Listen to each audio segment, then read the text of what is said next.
मधली सुट्टी. छडीला काही छमछमसाठी माहिती असलेली ही छडी आमच्या मधली सुट्टीमुळे झाली जादूची कांडी.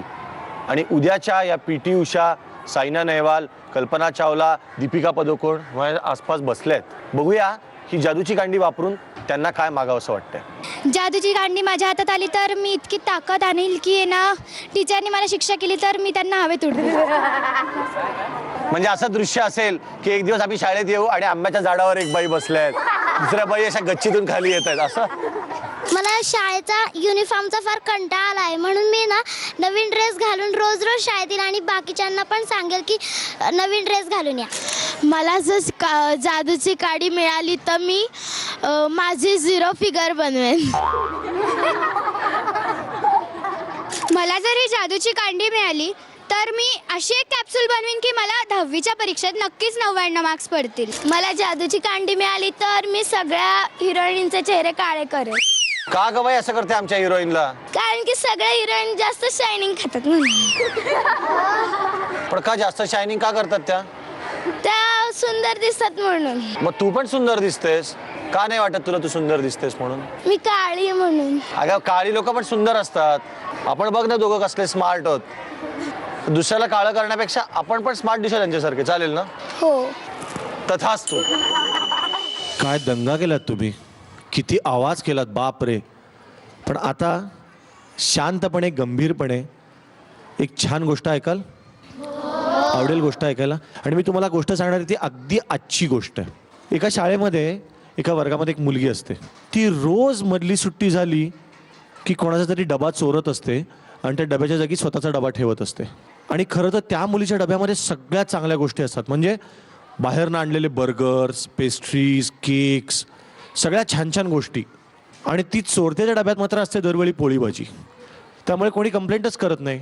सगळ्या मुली म्हणतात बरंच आहे ना, आपला पोळी भाजीचा डबा गेला आणि आपल्याला बर्गर खायला मिळालं, आपल्याला केक खायला मिळाला. नेमकं होतं असं की त्या शाळेत येते एक नवीन मुलगी. आणि ती मुलगी पहिल्याच दिवशी बसलेली असताना ही मुलगी येते आपली हिरोईन आणि डबा चोरायला लागतं. ही मुलगी तिचा हात पकडते आणि तिला मुख्याध्यापिकांकडे घेऊन जाते की ही माझा डबा चोरत होती. मग सगळ्या मुली म्हणतात की हो, माझा पण हिने एकदा चोरला होता, माझा पण एकदा चोरला होता, माझा पण चोरला होता. मुख्याध्यापिका विचारतात का तू रोज डबा चोरतेस आणि तुझा डबा इतका छान असतो तू का दुसऱ्याला देतेस? त्या छोट्या मुलीच्या डोळ्यात पाणी येतं पटकन. आणि ती म्हणते खरं सांगू का बाई, मला आई नाही आहे, त्याच्यामुळे मला रोज दुकानात आणलेले पदार्थच डब्यात आणावे लागतात ना. आणि मला कोणाच्या तरी आईने केलेला डबा खायचा असतो. माझ्या नाही तर दुसऱ्याच्या तरी आईने केलेला डबा मला खायला मिळेल म्हणून मी तो डबा चोरते. आणि माझा जो पेस्ट्रीज बर्गरवाला डबा आहे जे मी विकतच आणलेलं असतं ते दुसऱ्याला देते. बाईंनाही कळत नाही की काय बोलावं. वर्गातल्या सगळ्या मुली पण तिच्याकडे एकदम वेगळ्या नजरेने बघायला लागतात. सगळ्यांचाच आयुष्याकडे बघायचा दृष्टिकोनच बदलतो. तुमचा बदलला? काय मिळालं तुम्हाला या गोष्टीतून, कोण सांगेल? बाहेरच्या गोष्टींपैकी जे आईने बनवले असतं ते खूप मस्त असतं खाण्याला. कारण पण आई काय प्रेम बनवते, असतं, आईचं प्रेम असतं त्याच्यात. किती छान उत्तर दिलं. अजून कोणाला बोलायचं या गोष्टीवर? आईचं प्रेम तर ते आहेच, पण रोज रोज पोळी भाजी खाऊन खूप कंटाळा येतो म्हणून कधी कधी फास्ट फूड खाल्लं पाहिजे. माझे डबा करून देते आणि मी तो खात नाही, पण ही गोष्ट ऐकून असं वाटतं की मी आता इथून पुढे डबा खाईल. ज्यांना आई नसते त्यांना आईच्या अन्नाची खूप किंमत असते, त्यामुळे त्यांना आईच्या हातचं खाणं खूप आवडतं. रोज पोळी भाजीऐवजी जर आईने घरीच फास्ट फूड डब्यात दिलं तर जास्ती मजा येईल. आईच्या प्रेमाची जागा फास्ट फूड घेऊ शकत नाही. टाळ्या वाजवा एकदा या वाक्यासाठी. किती छान वाक्य बोलली. पण तुम्ही मुली आईशी खूप वाद घालता आणि भांडता, हे किती चुकीचं आहे. मग एकीकडे आपल्याला सगळ्यांना आईची इतकी आठवण येते, तुम्ही वाद का घालता? आज मला प्रॉमिस द्या आजपासनं, आणि सगळ्यांनी टी व्हीवरच्या पण सगळ्यांनी, की आईशी वाद घालणार नाही. द्या प्रॉमिस. तुमच्या शाळेमध्ये मी आलो याच्या कारण तुम्ही मागच्या आठवड्यात दिलेला होमवर्क सगळ्यात छान केलात. सगळ्यात जास्त ग्रीटिंग कार्ड्स इथे तयार झाली म्हणून आम्ही इथे आलो. पण आता या आठवड्याचा होमवर्क नीट लक्षपूर्वक ऐका. आणि फक्त तुम्ही नाही, महाराष्ट्रभरची मंडळी मागच्या आठवड्यात होमवर्क नीट केला नाही त्यामुळे तुमच्या शाळेत येता आलं नाही. आणि या आठवड्याचा होमवर्क असा आहे, तुमच्या आजी आजोबांना खूप आवडणारी एक गोष्ट त्यांच्यासाठी करायची आहे या आठवड्यात.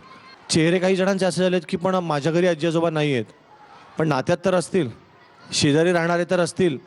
अगदी नाही तर कुठल्या तरी नाना नानी पार्कमध्ये किंवा कुठल्या तरी पार्कमध्ये आजी आजोबा संध्याकाळी फिरायला येतात. त्यांना जाऊन विचारा की तुमच्यासाठी मी एक गाणं म्हणू का. पण आपल्याला या आठवड्यात कुठल्या तरी आजी आजोबांच्या चेहऱ्यावर काय आणायचं आहे? स्माईल आणायचं आहे. करेक्ट. आणि हा या आठवड्याचा होमवर्क आहे. हा होमवर्क तुम्ही काय केलात ते आम्हाला लिहून पाठवा. मधली सुट्टी 135 continental building, doctor Annie Besant road, Worli, Mumbai 400018. Email I D आहे मधली सुट्टी @znetwork.com किंवा zmarathi@znetwork.com. नुमवी मुलींच्या शाळेमध्ये या पोरीने एवढी धमाल केली आहे, इतक्या छान गप्पा मारल्यात, गोष्टीवर इतक्या छान रिॲक्शन्स दिल्यात. खरंच हा एपिसोड संपूर्ण असं मला स्वतःला वाटतंय. त्याच्यामुळे यांना खास गिफ्ट आहे की या दोन ज्या धमाल मुलींनी मगाशी इतकं अप्रतिम आपल्याशी गप्पा मारल्या, त्या मुली आता आपल्यासाठी सॉलिड वादन करणार आहेत. आणि यांना गिफ्ट अशी आहे की आता ढोल ताशा आपण नेहमी मिरवणुकीत किंवा शिस्तबद्ध कवायतीत वाजवतो, बरोबर आहे ना? पण आज आपण त्याच्यावर दंगा करायचा आहे. त्याच्यामुळे पुढची 5 मिनिटं दंग्याची आहेत. Okay, ready? 1 2 3 4.